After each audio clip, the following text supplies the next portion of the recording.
12명의 제자들과 함께 지내시면서 그들을 양육하시고 그들을 돌보셨습니다.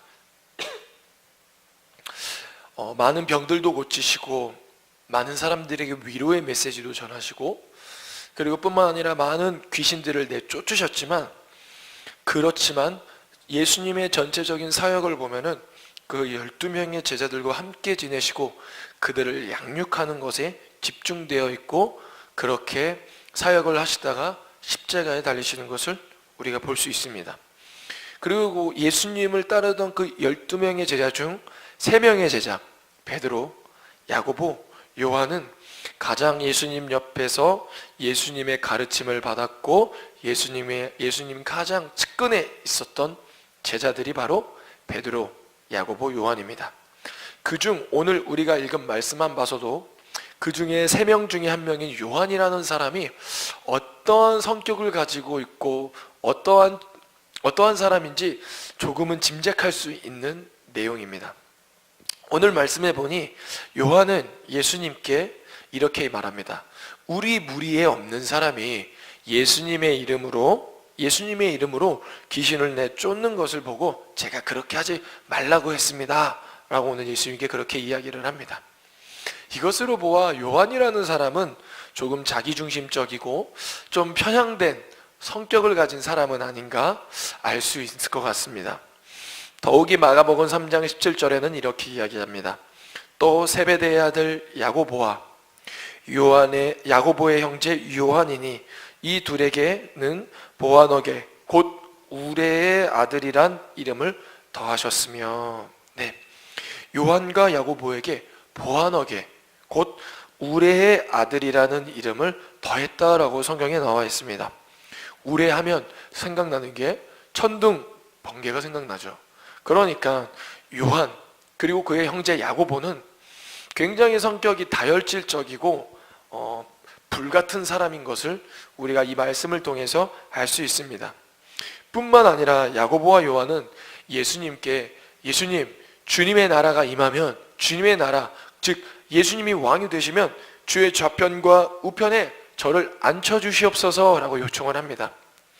제자들 모두가 예수님을 따르는 이유는 예수님이 왕이 되셨을 때 예수님 옆에서 한 자리 얻으려고, 또 그리고 높은 권위를 갖기 위해서 예수님을 쫓아다녔는데, 차마 그것을 말로 예수님께 직접 요청하지는 않았는데, 야고보와 요한은요 예수님께 직접 예수님 주의 나라가 임하시면 그 나라 좌편과 우편에 저를 앉혀주시옵소서라고 이렇게 직접 요청합니다. 아마 이것을 또 봤을 때는 야고보와 요한, 오늘 말씀의 주인공인 요한이라는 사람은 세상에 대한 지위, 권력, 권위 이런 것도 좋아했던 것 같습니다. 그리고 또 그런 것들을 욕심내었던 사람이 바로 요한이었던 것 같습니다. 정리하자면 요한이라는 사람은 우레의 아들, 천둥 번개, 불같은 성격과 다혈질적인 성향의 사람이었고, 그리고 높은 자리, 권력을 욕심내던 사람이었던 것 같습니다. 그런데 우리가 다 알다시피 그 요한이 바로 요한복음을 썼죠. 근데 그 요한복음이 다른 복음서와 좀 다르게 어떠한 특징이 있냐면, 요한복음에는요 굉장히 섬세하고 자세하게 기록되어 있습니다. 또 요한은 요한복음에서 자신을 예수님이 사랑하는 제자라고 이렇게 자신을 표현합니다. 아마 요한이 원래 다혈질적이고 세상에 욕심이 많고 뿐만 아니라 불같은 성격임에도 불구하고 그가 요한복음을 그렇게 쓸 수 있었던 이유는, 그렇게 변화될 수 있었던 이유는 바로 예수님과 함께 동행하면서 예수님이 가르쳐 주시고 예수님 안에서 예수님을 만나 변화됨으로 말미암아 그렇게 부드럽고 섬세한 사람으로 변화된 것은 아닌가 싶습니다. 아무튼 오늘 요한은 그렇게 변화되기 전에 예수님을 따를 때에 어떤 사람이 예수님의 이름으로 귀신을 내쫓은 것을 보았습니다. 그의 불같은 성격답게 그 사람을 바로 금해버리죠.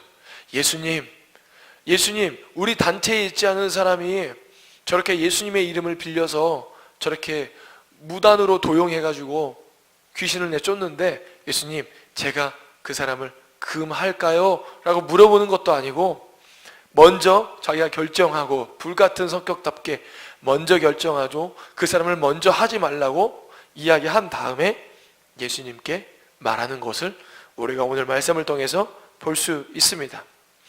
그러자 예수님께서는 이렇게 말씀하시죠.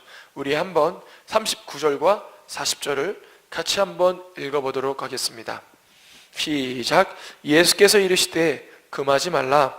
내 이름을 의탁하여 능한 일을 행하고 즉시로 나를 비방할 자가 없느니라. 우리를 반대하지 않는 자는 우리를 위하는 자니라. 아멘. 예수님께서 요한에게 그렇게 하지 말아라. 나의 이름으로 그러한 기적을 행하는 것은 나를 비방하는 것이 아니고 나를 반대하는 것이 아니라 나를 위하는 것이다 라고 설명해 주십니다. 하나님 나라의 관점에서 보면은 한 영혼 안에 있었던 귀신이 내쫓임 받는 것은 어쩌면 예수님이 기뻐하시고 그리고 하나님의 나라가 확정되는 일이죠. 그런데 요한은 자신의 무리에 있지 않다라는 이유만으로 그 일을 금해버립니다. 여기서 요한이 범한 오류는 무엇이냐면요, 자기의 무리에 들지 않았다는 이유 때문에 하나님이 기뻐하시는 일을 금해버리는 것입니다. 요한은 예수님을 따라다니는 제자, 즉 그 단체에만 사로잡혀 하나님의 나라라는 전체를 보지 못한 것입니다. 이러한 일이 자주 일어나는 곳이 어딘가 보니까 바로 정치인 것 같습니다. 여러분도 알다시피 정치는 여야가 나뉘어져 있죠. 여가 주장하는 것을 야가 반대하고 야가 주장하는 것을 여가 반대하죠. 아무리 그게 나라의 유익이 되고 국민들의 삶을 윤택하게 한다 할지라도 어쩔 때 보면 여당이라는 그 단체에만 사로잡혀 야당이 주장하는 것을 반대하고 야당도 마찬가지로 그 단체에만 사로잡혀 여당이 주장하는 것을 반대하는 것을 우리가 볼 수 있습니다. 아무리 그 법안이 나라의 이익과 국민의 편리와 국민을 존중해주는 법안이라 할지라도 여야가 나뉘어 서로를 비판하는 것을 볼 수 있습니다. 그런데 이러한 일은요, 정치뿐만 아니라 교회 안에서도 일어날 때가 있습니다. 어떤 목사님 설교 중에 제가 이런 내용을 들은 적이 있습니다. 어떤 성도님이 대전에서 사시던 분이었던 것 같아요. 그리고 또 대전에 있는 교회에 출석하시던 분이었는데 그분이 이렇게 목사님께 말했다고 합니다. 목사님, 제가 요즘에 기도하고 있는데 대전에 있는 모든 사람들이 우리 교회에 와서 우리 교회가 부흥되기 위해서 열심히 기도하고 있습니다 라고 이렇게 이야기하고 했다고 합니다. 그러자 목사님이 이렇게 이야기했다고 합니다. 목사님이 그렇게 기도하지 마세요. 그렇게 기도하면, 그렇게 기도해서 많은 사람들이 우리 교회에 오면 작은 교회들은 어떻게 되는 것입니까? 여기 주변에 성도들이 없어서 교회가 세워지지 않는 교회들이 있을 텐데 그 교회는 어떻게 되는 것입니까?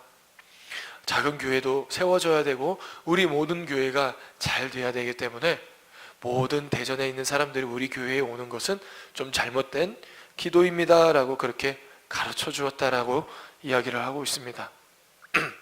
저는 이 말씀을 들으면서 어쩌면은 우리 교회, 내 교회, 오늘 이 말씀을 듣고 있는 여러분들의 교회가 꼭 커지고 부흥하고 사람이 많이 오고 전도가 많이 되는 것, 물론 하나님 나라, 하나님의 복음을 듣는 데에 있어서는 정말 좋은 일이죠.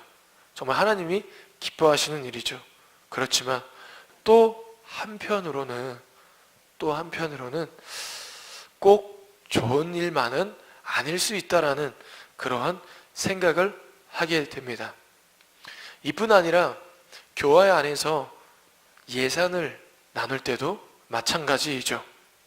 사실 제가 청년 시절을 보내면서 가장 이해가 되지 않았던 것이 무엇이냐면, 교회 안에서 서로 예산을 적게 주었다고 불평하고 불만하고 서로 싸우는 일을 봤을 때 정말 이해가 되지 않습니다.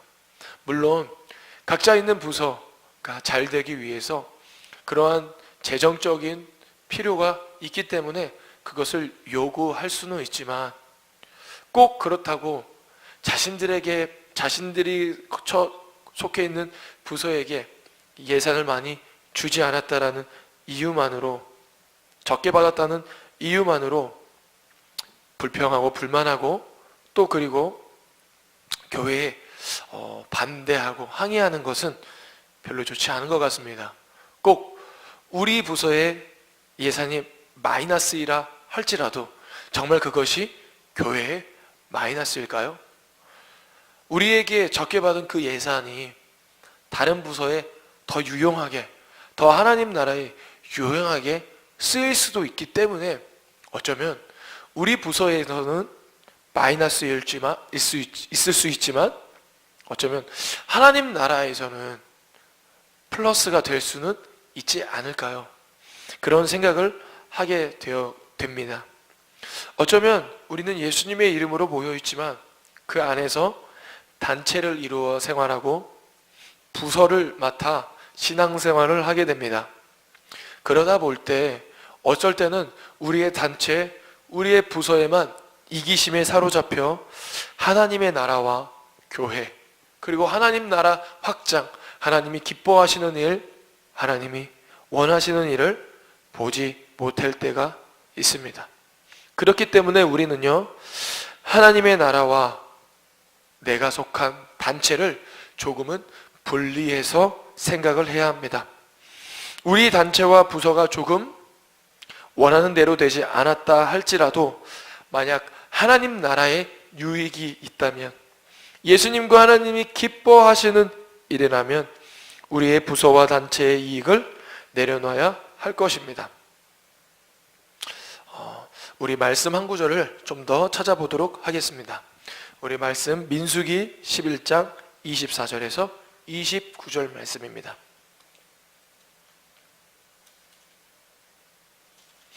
민수기 11장 24절에서 29절까지 말씀입니다.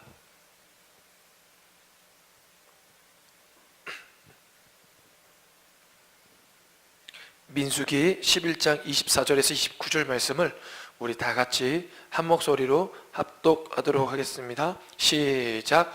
모세가 나가서 여호와의 말씀을 백성에게 알리고 백성의 장로 70인을 모아 장막에 둘러 세우매, 여호와께서 구름 가운데 강림하사 모세에게 말씀하시고 그에게 임한 영을 70장로에게도 임하게 하시니, 영이 임하신 때에 그들이 예언을 하다가 다시는 하지 아니하였더라. 그 기명된 자 중 엘닷이라 하는 자와 메닷이라 하는 자 두 사람이 진영에 머물고 장막에 나아가지 아니하였으나 그들에게도 영이 임하였으므로 진영에서 예언한지라.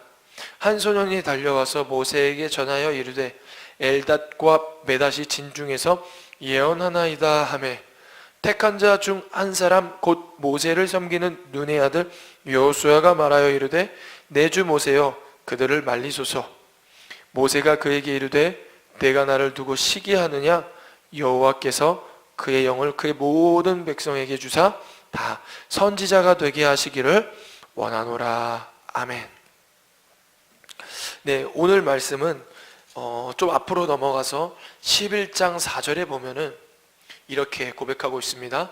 그들 중에 섞여 사는 다른 인종들이 탐욕을 품음에 이스라엘 자손도 다시 울며 이르되, 누가 우리에게 고기를 주어 먹게 하랴. 5절은 이렇게 고백하죠. 우리가 애굽에 있을 때에는 값없이 생선과 오이와 참외와 부추와 파와 마늘들을 먹은 것을 생각나거늘. 아멘. 이스라엘 백성들이 광야에서 했던 불평과 불만입니다. 그들은 항상 애굽을 그리워했고 애굽으로 돌아가고 싶어 했습니다.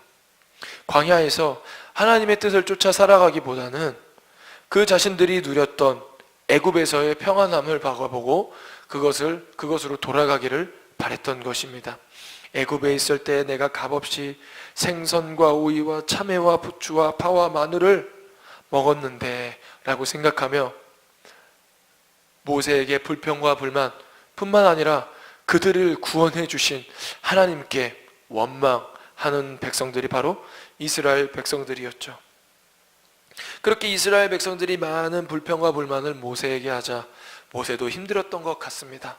그래서 모세도 하나님께 불평과 불만을 털어놓죠. 우리 11장 12절에 보니까요, 이렇게 고백합니다. 이 모든 백성을 내가 배웠나이까? 내가 그들을 낳았나이까? 어찌 주께서 내게 양육하는 아버지가 젖먹는 아이를 품듯 그들을 품에 품고 주께서 그들의 열조에게 맹하신 땅으로 가라 하시나이까? 라고 이렇게 모세가 고백합니다. 하나님, 이 불평과 불만을 털어놓는 이 백성들 제 아들입니까? 제가 낳았습니까? 어찌 저버로 이 백성들을 주님께서 택하신 그 가나안 땅으로 인도하라고 하십니까? 라고 하면서 이렇게 하나님께 불평과 불만을 하고 있습니다.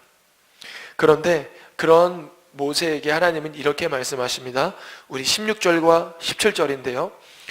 우리 같이 한번 읽습니다. 여호와께서 모세에게 이르시되 이스라엘 노인 중에 내가 알기로 백성의 장로와 지도자가 될 만한 자 70명을 모아 내게 데리고 와 회막에 이르러 거기서 너와 함께 서게 하라. 내가 강림하여 거기서 너와 말하고 내게 임한 영을 그들에게도 임하게 하리니 그들이 너와 함께 백성의 짐을 담당하고 너 혼자 담당하지 아니하리라. 아멘. 네. 방금 읽은 말씀은 모세 혼자서 이 많은 백성들을 또 다스릴 수 없자, 그리고 그 많은 백성들이 이스라엘 백성들이 모세에게 많은 불평과 불만은 원망을 털어놓자 모세가 너무나도 힘들고 그것을 헤아리신 하나님께서는 70인의 장로를 세우시는 장면이죠. 70인의 장로에게 하나님의 영이 임함으로 말미암아 그들이 이스라엘 백성들을 다스리는 자격을 얻게 되었고 그들이 모세를 도와 이스라엘 백성들을 돌보게 됩니다. 그런데 한 소년이 여호와의 영이 진중에 엘닷과 메닷이 예언하는 것을 모세에게 알립니다. 그 70인 장로들을 장막으로 불러내어 그 장막에서 하나님께서 여호와의 영이 임했는데 그 장막이 아닌 다른 곳에서 여호와의 영이 임함으로 말미암아 엘닷과 메닷이라는 사람이 예언을 하게 되는 것입니다. 그런데 그것을 들은 여호수아가 모세에게 이렇게 이야기합니다. 29절에 보니까 28절에 보니까 택한 자 중 한 사람 곧 모세를 섬기는 눈의 아들 여호수아가 말하여 이르되 내 주 모세여 그들을 말리소서 라고 오늘 여호수아가 모세에게 이야기하죠. 그러자 모세가 여호수아에게 이렇게 이야기합니다. 내가 나를 두고 시기하느냐? 여호와께서 그의 영을 모든 백성에게 주사 다 선지자 되게 하시기를 원하노라. 아멘. 여호수아는 그 장막 안에 있는 사람들 그 단체만을 생각했지 하나님의 나라는 생각하지 못했던 것 같습니다. 그래서 그 장막이 아닌 곳에서 예언하는 사람들, 하나님의 영을 받은 사람들을 금해버리죠. 그런데 모세는 이렇게 이야기하죠. 여호수아에게 너는 지금 시기하고 있느냐? 하나님께서는 많은 사람들, 이 세상 모든 사람들이 여호와의 영을 받아 예언하기를 원한다. 선지자가 되기를 원한다 라고 말씀하고 있습니다. 여호수아는 선택된 자 이외의 자들은 예언을 하자 금하려고 했고 그리고 그것을 모세에게 요청했습니다. 그러나 모세는 그렇게 하지 않고 하나님 나라의 관점으로 바라봄으로 말미암아 그것을 그냥 둔 것을 볼 수 있습니다.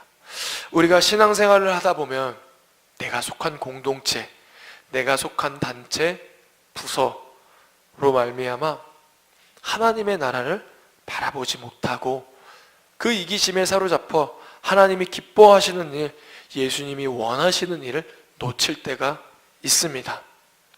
항상 우리가 돌아봐야 할 것은 정말 내가 원하는 것이, 내가 바라는 것이, 내 공동체가 추구하는 것이, 나의 공동체의 유익이 정말 하나님 나라의 유익인지, 예수님이 기뻐하시는 일인지 우리가 꼭 돌아봐야 할 것입니다.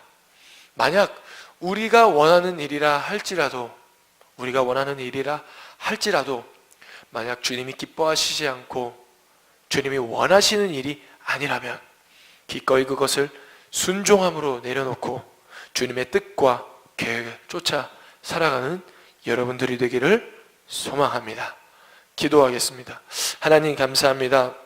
오늘 마가복음 말씀을 통해서 아버지, 우리가 깨달은 것은 하나님, 우리가 하나님의 나라, 하나님이 기뻐하시는 일, 하나님이 원하시는 일을 잊지 않도록 붙잡아 주시옵소서. 내가 처한 곳, 내가 처한 공동체, 나의 이익을 위해서 하나님의 나라를 바라보지 못하는 그런 오류를 범하지 않도록 우리의 마음을 붙잡아 주시옵소서.